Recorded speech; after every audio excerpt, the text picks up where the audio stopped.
تو یہ 3 دلیلیں ہوئیں. پہلی دلیل کہ دین کو مکمل کر دیا گیا، اور جب دین مکمل کیا گیا تھا تب عید میلاد النبی نہیں تھی.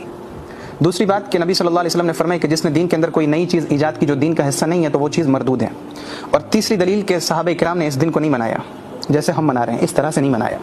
چوتھی بات یہ ہے کہ فقہاء کرام حضرت امام ابو حنیفہ رحمۃ اللہ علیہ، امام شافعی رحمۃ اللہ علیہ، امام مالک رحمۃ اللہ علیہ، امام احمد بن حنبل رحمۃ اللہ علیہ، یہ اتنے بڑے بڑے مجتہد حضرات، انہوں نے کب منایا؟ یہ مسند الامام احمد بن حنبل رکھی ہے میرے پیچھے، اٹھا کے دیکھیں کوئی ایک حدیث مجھے دکھائیں جس کے اندر ہو کہ امام احمد بن حنبل اس بات کے قائل ہیں کہ عید میلاد النبی کو منانا ہے. نہیں ملے گی ایک بھی، آپ ایک بھی حدیث نہیں دکھا سکتے. آپ دور دراز سے لے کے آئیں گے.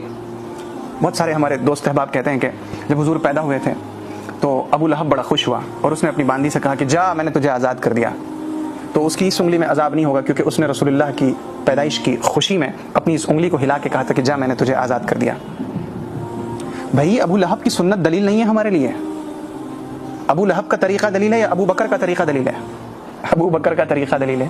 یہ آپ ابو لہب کی بات کہاں سے لے کے آ گئے؟ اور یہ کس حدیث میں ہے کہ اس کو اس انگلی میں عذاب نہیں ہوگا؟ مجھے وہ حدیث دکھائیں. کہانیاں کرنے سے تو نہیں چلے گا.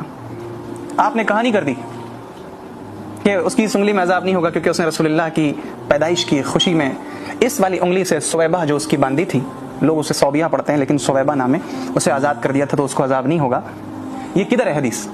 مجھے دکھاؤ بھائی، یہ والی حدیث دکھاؤ. یہ ساری باتیں ہیں عید میلاد النبی منانے سے متعلق.